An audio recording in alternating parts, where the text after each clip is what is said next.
Hello everyone, welcome back to Zviri Mudzimba. Tinokutendai mese zvenyu manga muinesu kubvira paseason 1, 2, 3 iye zvinota paseason 4. Makatibatsira zvine makomenzi amaitipa zvaitibatsira kuti mutambo wedu tigadzirisa taizvitambira zvese ndozvaita kuti mutambo wedu urambe uchiendera mberi.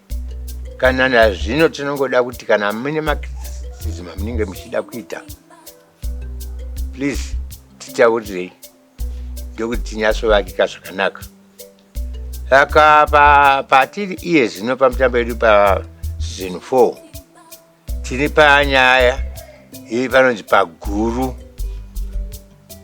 Ndida kuti mumbonotsvagawo mukozotitaura kuti paguru panenge pakaita sei, pamusha panonzi paguru pane pakaita sei, nekuti panonzi pane zvinhu zviviri paguru. Pakachinzi pane vakadzi vairi, asi toda kuziva kuti vakadzi ava vanenge vakamira sei. Handiti saka mozotitaura kuti zvinenge zvakamira sei izvo zvese izvozvo. Moya motitauriro kuti paguru panenge pakaita sei.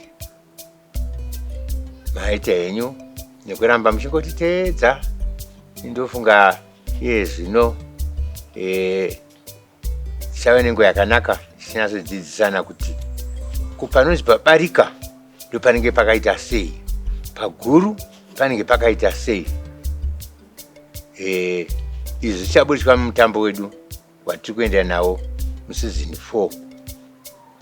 Maita henyu. Thank you viewers for watching our drama. We love you so much.